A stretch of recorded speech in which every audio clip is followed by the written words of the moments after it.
Welcome back. Millions of South Africans hope that the Springboks can evoke the spirit of 1995.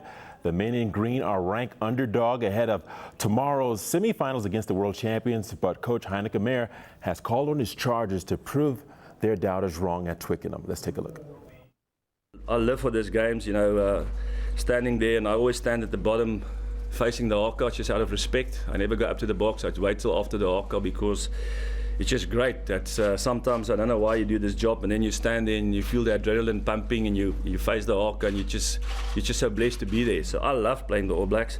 I love what they stand for. I love what South Africa stand for, and it doesn't get bigger than this. This is a different team, but Faris faced them. He's faced the best teams in the world. He's faced the British and Irish Lions, so he knows what it takes. And we as a team know that this must be our best performance probably ever if we want to beat them, because they are the best team I think that's ever played the game. Well, we are just one day away from the match that has captured imaginations throughout the world. The All Blacks are odds-on favorites to qualify for another Rugby World Cup final. Standing in their way, though, are the Springboks led by Farid Aprea. Rugby analyst Ben Karpinski joins us to talk about that match. Ben, thank you for joining us. Now, Heineke Meyer has described the All Black team as the best rugby team ever. Do you agree with those assessments? I think you don't know the game if you don't agree with him right now, because they've got everything. They've got the history, they've got the form, they've got the major threats in the forwards and the backs. And they're a team that's had hard losses in the past.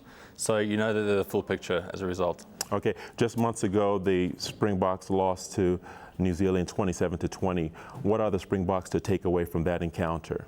It's very difficult to say because, of course, that was Rugby Championship. There was quite an experimental team there. If you think that Skalkberger was the captain, it was the first time that Allender and Creel came together in the centre pairings. And it was at the Fortress of Ellis Park we played really well at. But again, we lost that game, just lack of stamina towards the end. I think the team is a lot more composed. They will definitely go further towards the 80-minute goal this week round. But will they be able to just be as dynamic as they were in that match? I don't think so. This is a World Cup, very, very different thing. But I think the big thing we've got to look at here, forget about all the other past matches, forget about the form. The weather is going to make a massive influence tomorrow.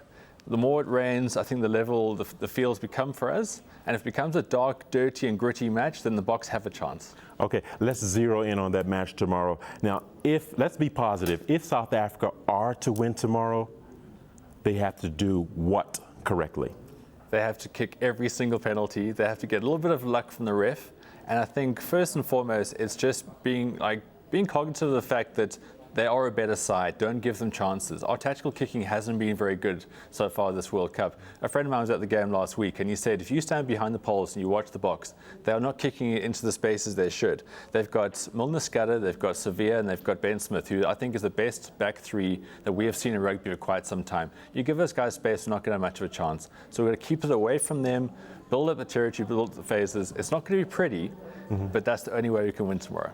All right, now, New Zealand has displayed an incredible back line. We saw that against France. Now, how will the Boks combat that tomorrow? I think it's just about nullifying the offload ability. I think up until now, the All Blacks have had lots of space. They can have these fancy offloads, run at angles, that kind of stuff. You put big hits on these guys, suddenly they're not quite sure what to do, because no one has got in their face so far this World Cup, or even this year actually, other than Australia. So if we put a couple of really big hits in, the guys aren't going to go into those tackles thinking about that next thing. They're going to think about, hang on a second, this guy can actually hurt me. And the Boks will know this. It's all about just fronting up, and it's that whole aggression that we need to really harness. All right, Ben, let's put you on the hot seat. If you were a betting man, who would you put your money on? Well, if I was a betting man, you've got to go for the All Blacks on various things. I think with the weather, the margin will be much smaller than we thought at the beginning of the week. So I think, to be completely just logical, I guess, All Blacks by 6. All right. Ben, thank you for your insight and analysis. That was Ben Karpinski. All right, we have your weather up next, so stay tuned.